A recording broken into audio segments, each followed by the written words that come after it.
Worship was great. It was awesome, but we were exhausted. We were excited to get back to our hotel afterwards, and so we left the stadium along with 31,000 of our closest friends, and we, along with 15,000 of those closest friends, tried to get onto one public transportation tram train, and that didn't go well either. Water for Houston was shut down that evening for some reason. We were super dehydrated, we were tired, and we were in like sardines trying to get on this tram. Eventually, we got back to our hotel a few hours later at midnight.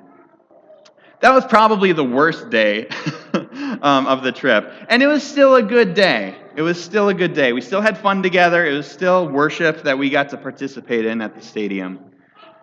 But the trip was hard. I know some of the things got put on Facebook were mountaintop highs, right? You got to see us having a lot of fun at worship, a lot of fun worshiping with amazing music, a lot of fun widening our perspectives and our worldviews as we listened to amazing speakers. A lot of fun as we connected with churches and kids all across the United States. A lot of perspective building as we learned about human trafficking. We did a lot of great things, but it was also a very difficult trip. This trip required work on our behalf, on our part, and on the part of the kids. This was hard work for us to do. Now, coming back, we are excited to share with you everything that we learned, everything that we did, all of the ways in which we're coming back changed. But I want you to know that we did not do this trip because we knew it would be fun.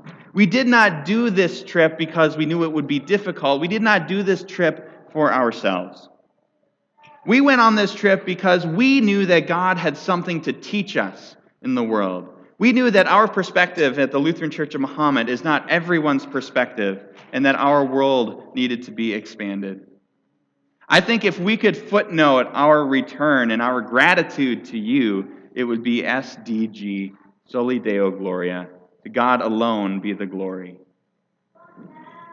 When we were there, we heard a lot of amazing speakers who also spoke to this God-centric sort of perspective. We heard from Pastor Will Starkweather. Our kids will remember him as being the pastor who talked about being addicted to self-harm and cutting.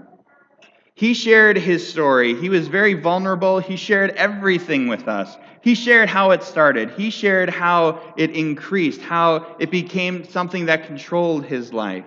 And he shared with us how when he was finally ready and had the courage to tell his pastor that his pastor told him he's going to hell. Pastor Will Starkweather told us just how boldly the church broke him. And Pastor Will Starkweather also told us how boldly God embraced him. He told us boldly that there is grace for anything, that God is never past the point of redeeming us and healing us. Now, when he shared with us that he was 10 years sober, I think is the word he used, 10 years since he had last harmed himself, the crowd went wild.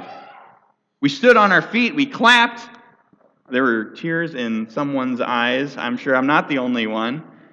It was a powerful moment when he shared that with us. But when we clap in church, and when we clapped for Pastor Will Starkweather, we were not clapping for Pastor Will's accomplishment. We were not clapping for his will and fortitude. We were clapping because God pulled something beautiful out of something that was violent. God pulled something beautiful out of a very, very dark place in someone's life. God pulled something beautiful and wholesome out of someone who was completely broken by the church. Soli Deo Gloria. It is God's glory that is revealed in Pastor Will's triumph. We heard from Michaela Shelley, who our participants will remember as the teenager with the mitochondrial disease. She started out by telling us that we are all going to die, but the difference between us and Michaela is that she knows when she is going to die. She showed us her beads that she collects. Every bead represents a different type of medical appointment. These are for surgery, she said. These are for being pricked. These are for IVs. She said, if I were to stretch these out on the floor, they would measure 45 feet long. She showed us, she told us how God was at work in her life, how God pulled beauty out of something that was incredibly broken and frustrating and confusing. She has begun a support network for other people who suffer from the same disease. All over the world, these people connect with people who understand what they're going through. Now, this is not Michaela's triumph, she told us. This is not her own doing. This is not her own energy. This is not her own badge of honor. This is God doing something amazing in her. We heard speaker after speaker share with us the most vulnerable and broken parts of themselves, and every time their talk ended with hope. Every time their talk ended with God as agent in their lives. Every time their talk ended with a witness, a proclamation that God's glorious self, God is at work in their lives. It is not their own doing. It is God's.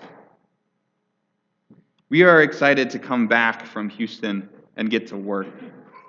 We're excited to get to work with you. We're excited to continue the great work that this congregation is doing for the world. But in this work, we remember that it is not our work, but it is our hands. We have those yellow shirts, right? God's work, our hands. And that's what it is. When we leave these doors, like in our opening hymn, Gather Us In, we leave these doors to continue to be God for the world. Not to be our smiling selves necessarily, but to be our true selves. To understand that our true selves are truly loved and that our true selves are equipped adequately to do the work of God. And we go forth remembering that it is not us for which we do the glory. It's for God. It's for our neighbor. And that can be tiring, and it takes hard work. And for us, when we were in Houston, we were up early, we were out late. It's hard work, but it's also work worth doing. It's work worth doing. I came back exhausted, but so thankful that I had this experience. And to me, that seems analogous of God's work that we are called to do in our baptism. It is exhausting, but it is well worth doing, and we will be made better for it. Soli Deo Gloria. Amen.